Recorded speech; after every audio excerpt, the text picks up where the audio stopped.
Alphonso Baysah, promise, or I have come to tell TRC, this is the truth, nothing but the truth, so help me Almighty.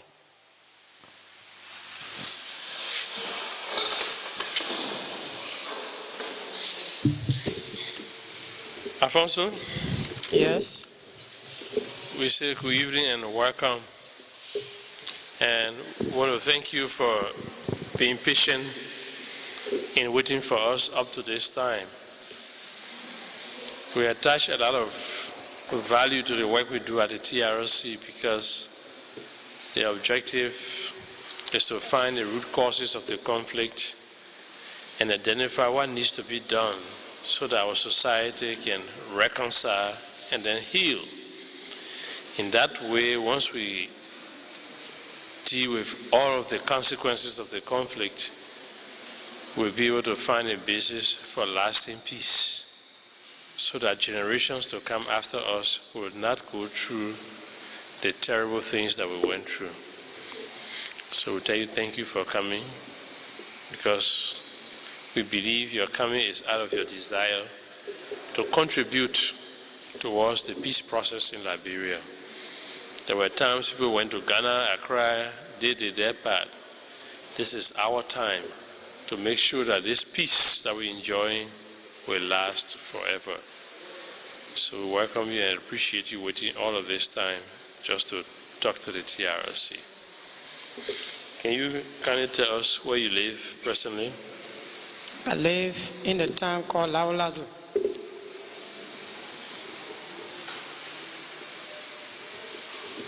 Which district is Laolazo? Within Voinjama district.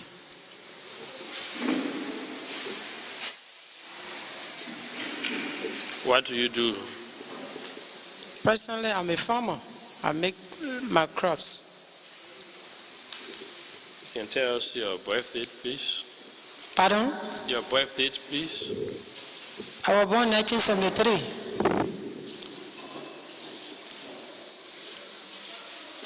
Okay, there are 4 commissioners here. I will briefly introduce them and then you can give your testimony. Gerald Coleman, John Stewart, Umu Sila, and of course Jerome Fuedia. So please proceed with your testimony.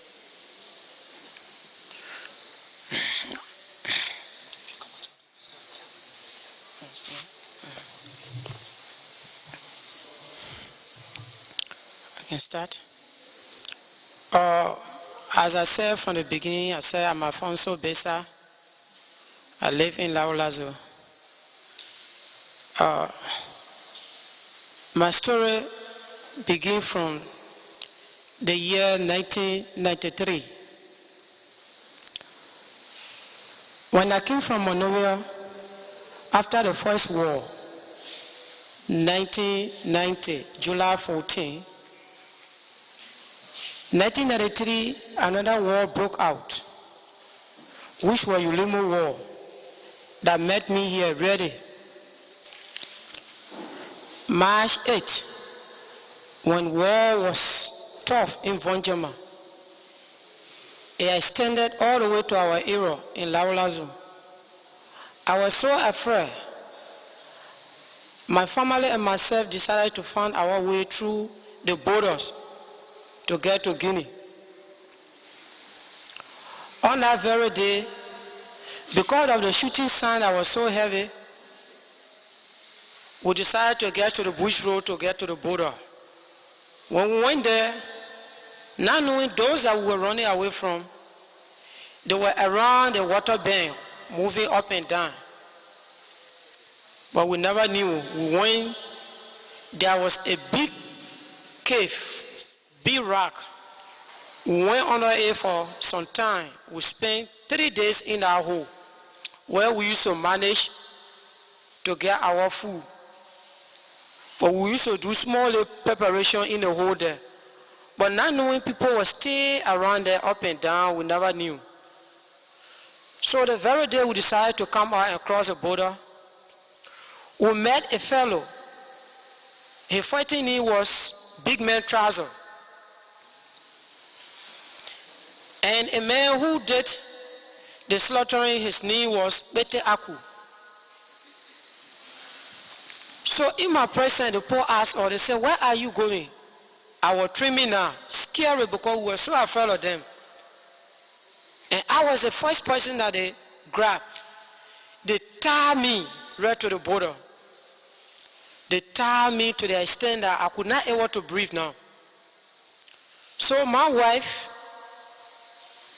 my mother-in-law, who I was rather depending on now, because she used to rather take me to be the son. Both of all was to the water side. I was tired, they tied me on a big stick.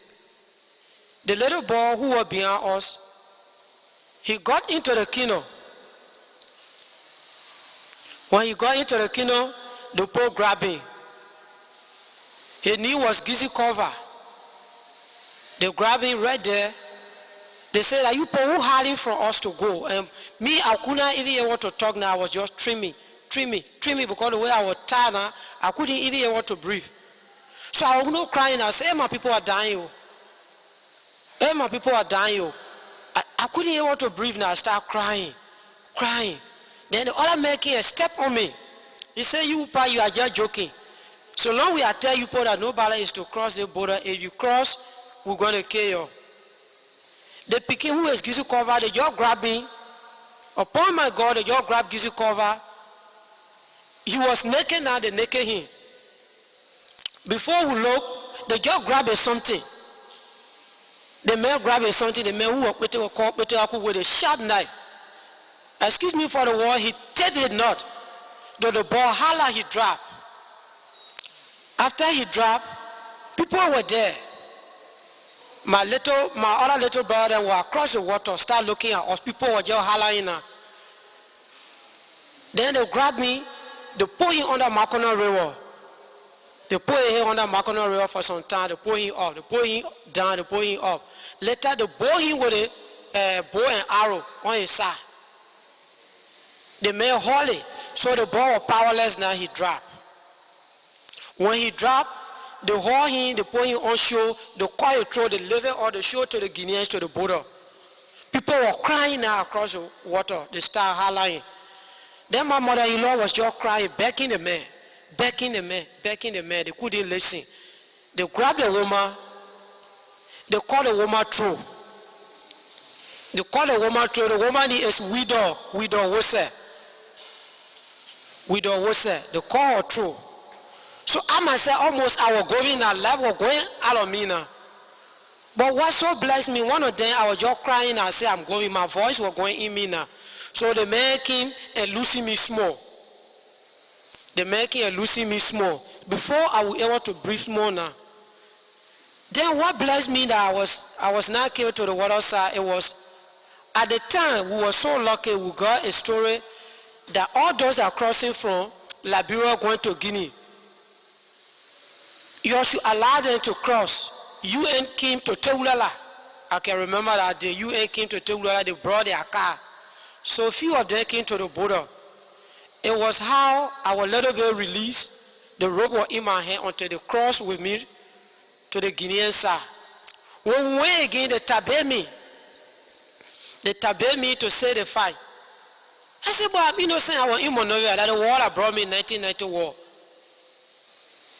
So they compare me. They say the only thing that you can do is you have to pay 1 million Guinea francs. I can remember that day. My mother was just crying up and down. My stepmother in the town. Crying. We went to one salesman by the name of Seku. He the one that blessed me. He the one that paid half of the money. He paid half of the money. He told me, he said, well, the only thing that you do, you have to be with me to call my palmno. I stayed with him 1995 until the ending. From March 9 until the ending, I was with the people cutting the palmno. Finally, I was able to cut that palmno. I left and went to Paziezu. There where I was now, my mother heard that they had killed me. And immediately she died in the bush. The mother, my mother died with heart attack by the knee of widow Baysah. That was my mother's knee. She died with a war in it. From there, my sister called upon me to go in Monrovia. I went and registered in Gegedu. By UN carry on voluntary repatriation. I went Monrovia back. I was there now until other war broke out. So now I got there, 1995. Another war broke out April 6. Where I managed to go to Greystone. I went to Greystone until it ceased. We were in Monrovia. Things were a little bit fine with us again. Until lastly, another war broke out September 18. I went to Ghana's-Ville. When I went to Ghana's-Ville, God was helping me when things is rough. God used to be to my side. I managed. I used to be among the people. I take my lay mattress until I had to escape. God helped me in that. Finally, now World War III, the one that made me to come back, it was not easy. The launching that came and passed over our building, right to Jalastan, it killed 4 persons. That what got me so afraid that day. I left. I took my family, we went to Habel. There where we was now until I went in the camp, doing the repatriation. I came back to Lofa. When I went to my house now, I saw TRC. That how come I came here? That's my story. That what happened to me during the war. I stopped so far.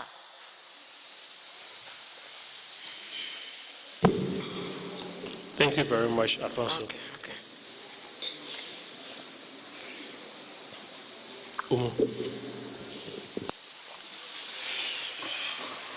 Okay, no problem. Thank you very much for coming to share your story with us. And on behalf of the Liberian people, we say Nomaya. Okay. Let God continue to give you the courage. We also pray for your strength, because as young as you are, for the things that you saw, we thank God for keeping you up and then giving you the strength to even come forward to share your experience with us here today. Because you saw a lot of terrible things. If you don't say it today, nobody will know what happened. Now you talk about some people that they killed your mother-in-law, you call your mother-in-law name and you call your man name. But that man, you remember the man name? The man who they cut his private off, you remember his name? Yeah, he's Gizi Cover. Gizi Cover. They all were with me. Yeah, you say you. Gizi Cover.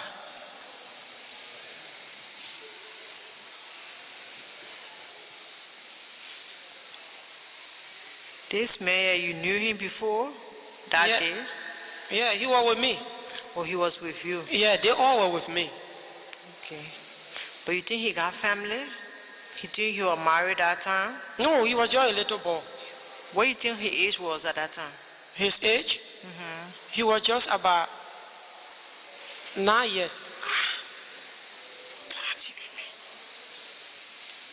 You mean 9 years old child? The boy was just 9 years old. Just 9 years old. And why they did it? No reason, they just took the boy like that. Yeah, because they told her that nobody is to cross the border. And we all said the thing that was happening in the town, we were afraid because people were killed and we were so afraid.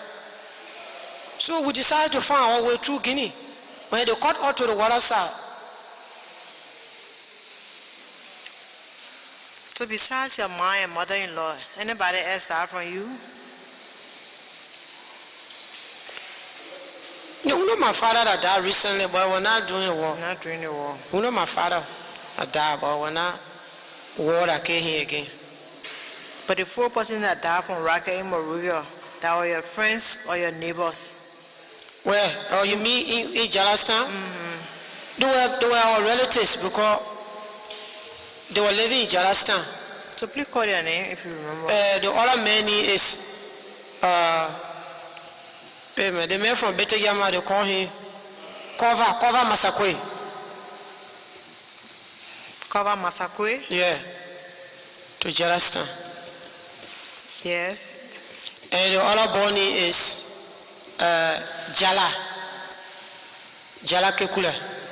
Jalawa? Kekule. Yes, who else? The other man is a dominant Molu. Dominic what? Dominant Molu. Yes, the last person. The other one is Komasa Kwali. They all were living in Jalastan. They were all living in Jalasan there. Yeah.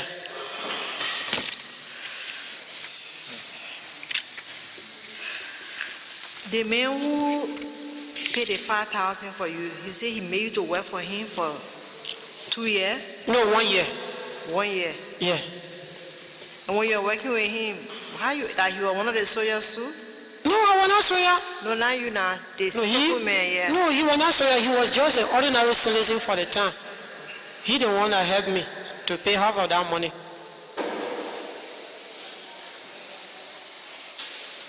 Thank you for coming to the TRC. Okay. And may God continue to guide and bless you. All right. Alphonso, thank you for coming, and sorry for the death of this boy. Was your brother or a relative? The boy who was killed at the waterside, Yeah. is he your brother or your relative? He's my relatives because of my wife, little brother, they all were with me. But through that hardship, we couldn't stand it. Even my wife said, left me because it was tough on us. We couldn't make it in Guinea. So your wife left you in Guinea? Yeah, she left me in Guinea. She came back to Liberia? No, she was there. So it worried me a lot when my sister sent for me. I went to Monrovia. We were on refugee life. Now, when you crossed and they asked for this money, who was the money paid to? Who was this money paid to? The money that they asked you to pay. Who was it paid to? The money was paid to one Soya man. He's a tall man. He's a tall man by the name of, I think, Quante. He's a tall fellow. He was a Guinean soldier? Yeah, he was a Guinean soldier. People were there. My little brother said, I can bear witness. At the time, who was in control of the Liberian side of the border? Who were in control of the Liberian side? Yes. It was one general by the name of B. Traze, but his real name was Joseph. Which faction was in control there? The faction was ULIMO. And they said nobody should cross. Yeah, there was nobody could cross. When you know how many people are somewhere, they don't like for civilians to go away. And it was ULIMO that killed this boy? Yeah, it was them that killed those boys to the water side. And cut his head off and showed the other people on the other Yeah, side? they start showing the head to the other people across the water. So it brought serious problem. Some people ran away back in town. People were just crying. But were you able to find out, or did you know, or did you see at any time ULIMO soldiers crossing the border and going back and forth? Oh yes, it happened several times. Were they stopped from crossing as you civilians were, or they were free to go No, across? they used to get goods to go sell it, they come back. But I couldn't stand it to come again back to the water side. That fear, everyone all left the border, went deep inside. But they used to come. What kind of goods they used to carry across the border to sell? Things like old car, spare material. They see some other coffee, they used to carry and go sell it. So you were in Voinjama here when the war came up to 1993. You were here from 1990 up to 93. 1990, I was here. I was in Monrovia. That the war that brought me. The war brought you? Yeah, but the war entered here July 14, 1990 in Voinjama here. How far is Laulazu from Voinjama? It's just about 3-hour walk if you are not walking. About But 3 hours walk? It's a main real walking at 2 hours 45 minutes. About 3 hours walk? And you are not walking, If you walk it like normal something, you take 3 hours. Now, is Lawalazu at the border? Yes. And was that a major area that people used to pass to cross over to Guinea? Yeah, it's one of the key points for crossing. It's one of the port of entry. Now, you were here in Voinjama when ULIMO was in control, as well as the NPFL. When the NPFL, it was ULIMO that got us, because the sign was so heavy.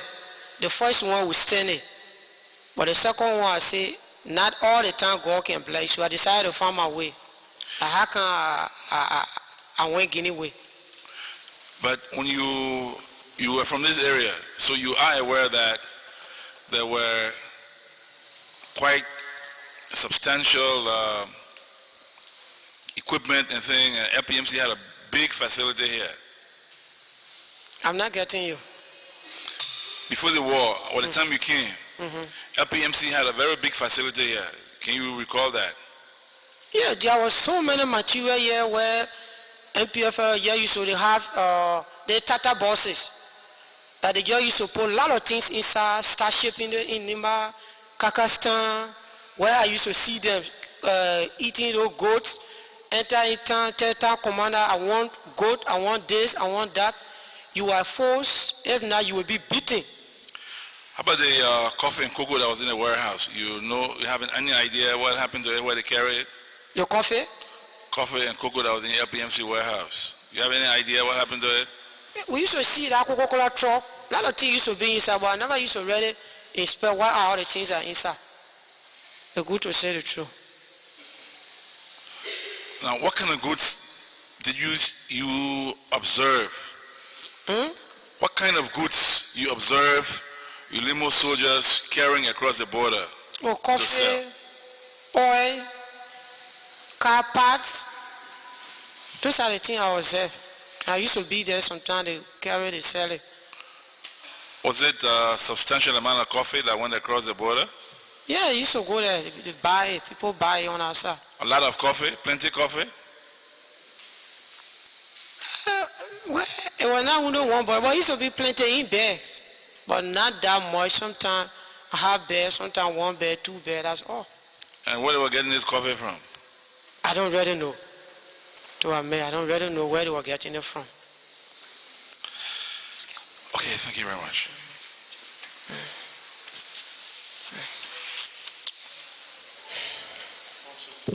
Yeah.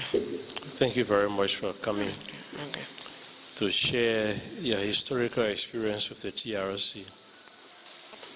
All of what you have said, I assure you, have added value to our work, because you've given us information on what transpired during that time of the conflict and what happened at the Liberia-Guinea border.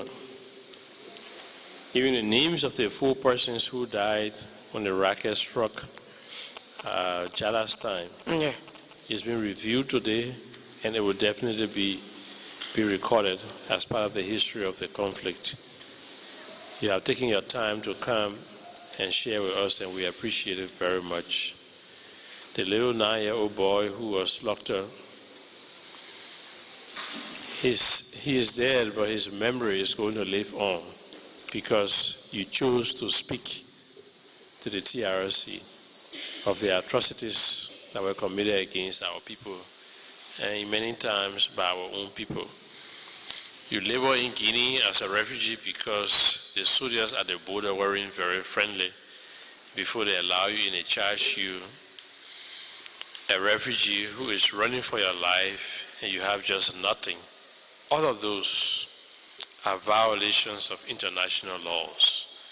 And those are the kind of things the TRC is investigating and documenting. With all that information, the TRC will be in a position to advise the Liberian people on why this conflict came about and lasted so long, and what we need to do to avoid a repetition of violent conflicts in Liberia. So we tell you thank you very much for coming. Is there anything else you'd like to say to us that you think you left out or you haven't said or that is on your mind? Please be free and say it, because we may not have the opportunity again. Yeah, nothing so much again. I want to tell TRC, as I sitting here, I was almost forgetting about some of these stories now, but it made me to think the way I suffer a lot.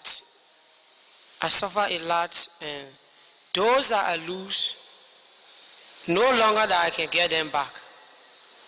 I want to tell TRC, thank you that I have come to give this testimony for people to know that these are some of the things that happened to me. Just another thing I will tell TRC that they should continue to bring peace in our country, that there should be love for one another, because whatsoever that I do now, nothing else I can do. It will happen. Even if I see, since then I now even see the fellow who did that, whether he's on this side or he on our side, I can't really tell. But however, nothing else I can do is to forgive them, but I can't forget the good. I want to forgive, but I can never forget about this, because I catch a lot of struggle.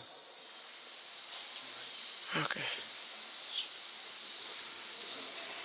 It's true. We are not supposed to forget. And that's part of the reason why the TRC is even established. Because we document everything that happened. It will be in books for people to read, so that Liberians can never forget that this thing happened in our country. If you don't forget, you learn lessons from it as a nation, so that you don't repeat it. You don't make the same mistakes of the past. As an individual, yes, it will be difficult to forget, and no one will tell you to forget. But what we want you to do, and that's why we're here, that's why we're giving this support, is for you to accept that it has happened. And for us in Liberia, the TRC and the people of Liberia, we have come to acknowledge that these wrong things happened, and it happened to you, and it was wrong. And it happened not because you were wrong, no. You did nothing. You were an innocent victim. But today, you are a survivor. And in terms of those who committed those acts against us, whatever happens to them, most of them are dead. Most of them are not even living up to the standard they had at that time. And we are even living better than them. But we have to realize that they have committed those wrongs, and we cannot take it personally against them. The law will have to take its course, and our society will have to move forward. When somebody wrongs you, and you keep it in your mind and in your heart, it becomes a burden for you who were victimized or you who were wrong. Whenever you hear of the person's name, your heart will leap. Whenever you reflect on what happened, something happens to you. So that's why we have come, and we see the TRC is a victim-driven process. We concentrate more on us who are survivors and victims. There should be a time where we can cry out, we can burn out our grievances, so that we can lay the past behind us and move forward. Take courage, you have done well. Don't ever forget what happened, but accept that it has happened and that you are not responsible, and your life has to go on. So thank you very much. Okay.